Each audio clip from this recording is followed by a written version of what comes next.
So students, let us start the last module of the chapter, last topic of the chapter, which is uniform circular motion. And after this topic we are going to discuss ki why uniform circular motion is accelerated. So two things we have to study in this topic. One is uniform circular motion, what is that, and after that we have to learn ki why this uniform circular motion is accelerated also. So the main role is played by this word accelerated. This we are going to do in detail, because otherwise this is very general thing कि if a body is moving in a uniform path, it has uniform motion, but if that path becomes circle, then your motion can be called as uniform circular motion.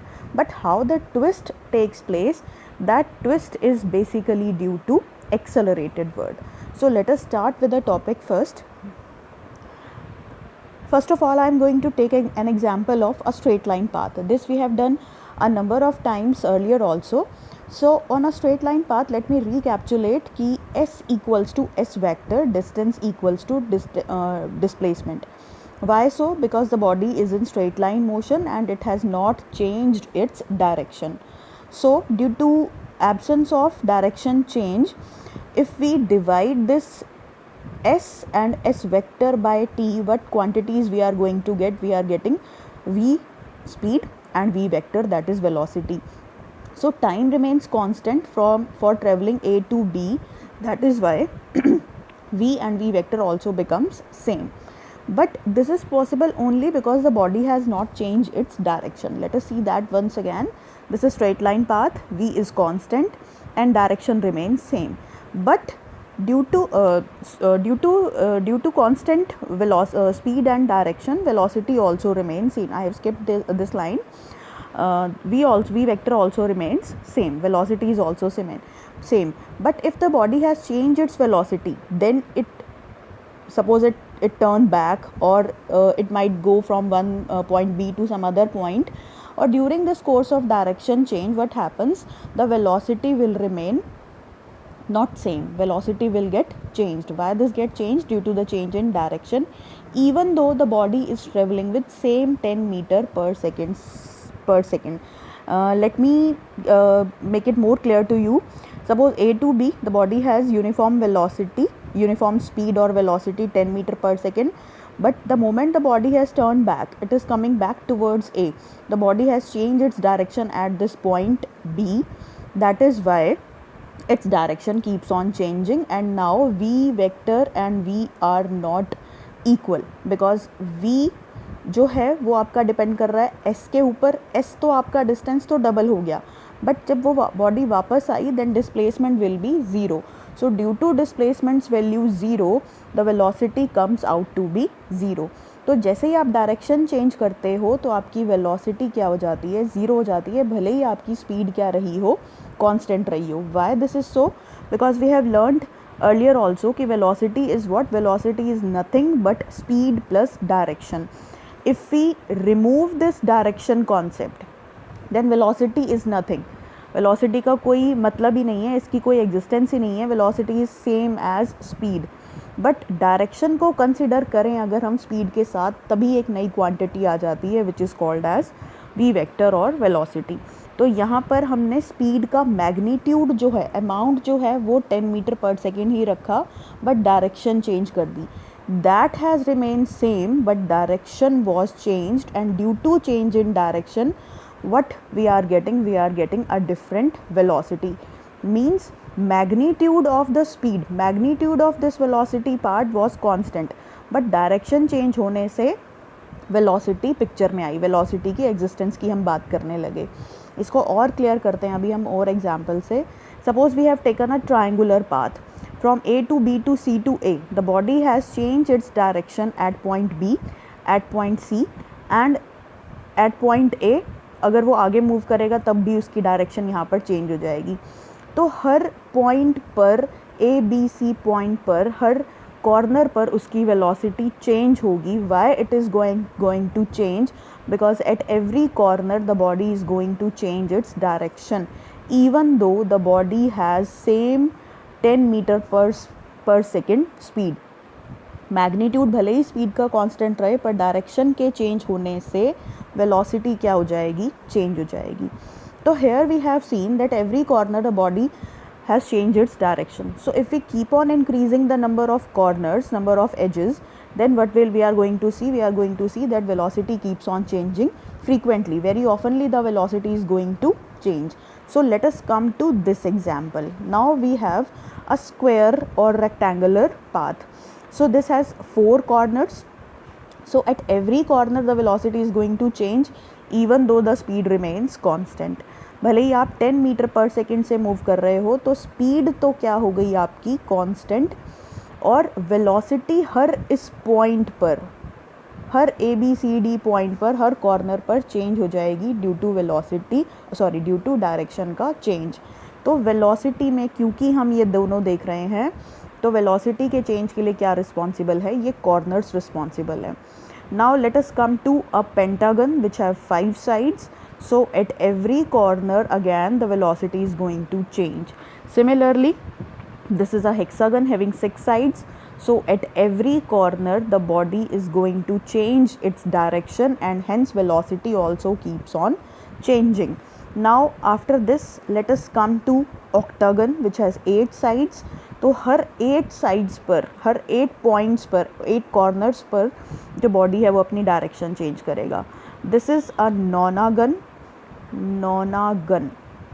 That is, gun means size, non means sides, nona means related to 9 sides.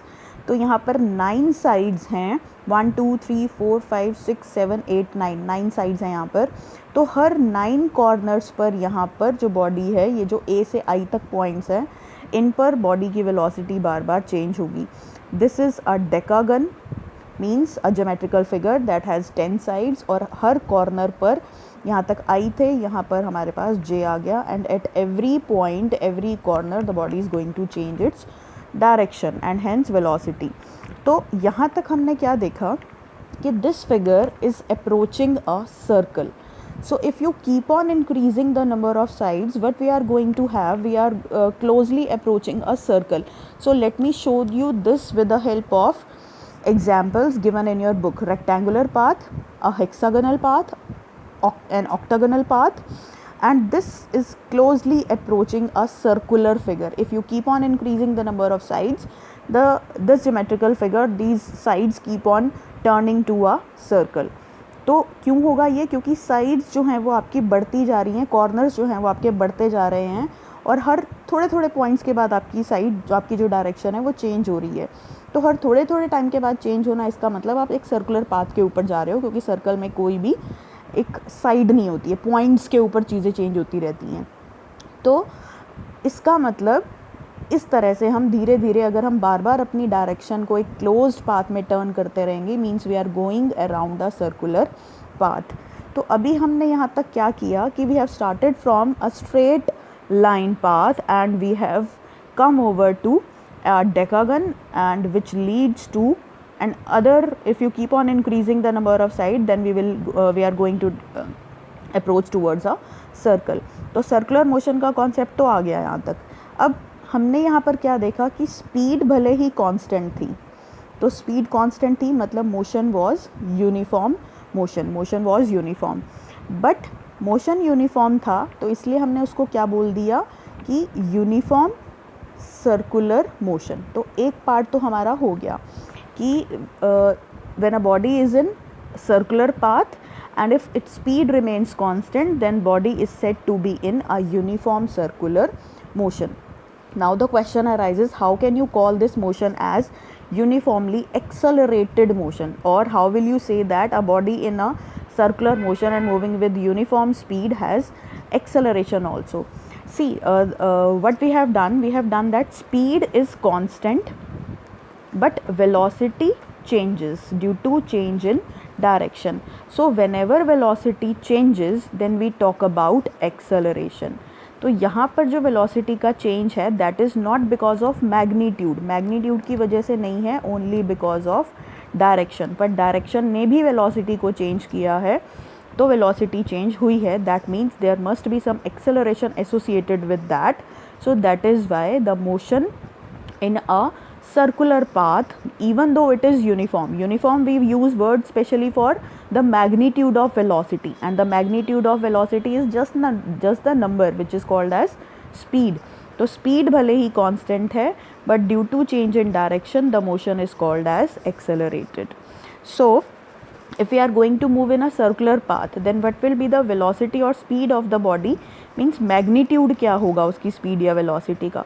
Circular path पर distance travel which is 2 pi r, and how much time the body has taken to complete one complete round, that is divided by the time taken. So velocity की अगर हम बात करें, pure velocity की बात करें हम, तो वन कंप्लीट राउंड के बाद that will come out to be zero, क्योंकि डिस्प्लेसमेंट जो आपका डिस्प्लेसमेंट है, डिस्प्लेसमेंट तो कुछ हुआ ही नहीं. तो यहाँ पर हम सिर्फ उसके मैग्नीट्यूड की बात करेंगे, and that magnitude is represented by speed. तो स्पीड क्या होगी, distance travelled by time taken which is 2 pi r by t. और जब भी एक बॉडी को सर्कुलर पाथ में मूव करना होता है तो उसके ऊपर एक स्पेशल फोर्स एक्ट करता है which is called as centripetal force, which tries to direct the body towards the centre, जो उसको सेंटर में मूव करने की कोशिश करता है. और डिस्प्लेसमेंट बॉडी की आउटवर्ड रहती है, बट फोर्स जो होता है, जो बॉडी के ऊपर अपने आप एक्ट करता है सर्कुलर पाथ में, that acts towards the centre. So this is force, and displacement और डिस्टेंस आर आउटवर्ड. इसको हम बोलते हैं tangentially outward. That you will going to study in your maths. Tangentially outward means radius के perpendicular जो ये दिखा आपको, this is called as tangent. Tangent is a line which makes 90 degree angle with radius and moves out of the circle, so that these two lines are perpendicular to each other.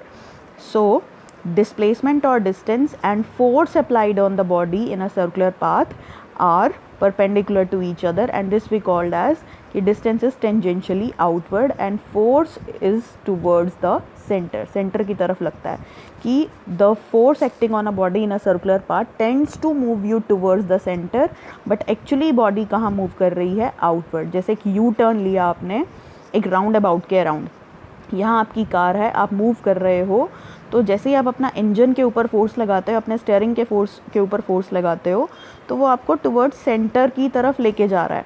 अगर आप force ना लगाओ तो आप यहाँ से ऐसे बाहर निकल जाओगे.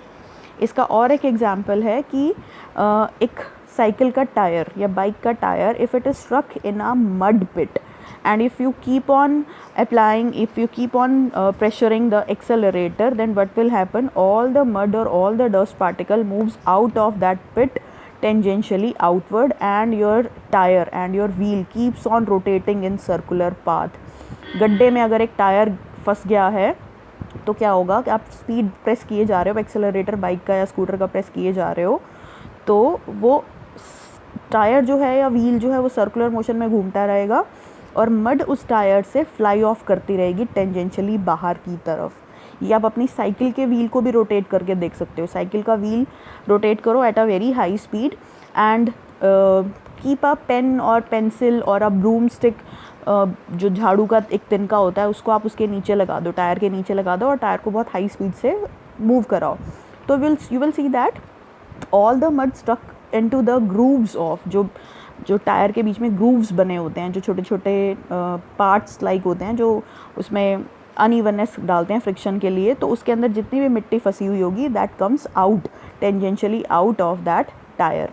So this was all about uniform circular motion, and with this we have completed our first chapter. If you have any doubts, then you can talk to me personally, and little tidbits of the chapter I will share with you people in my next video.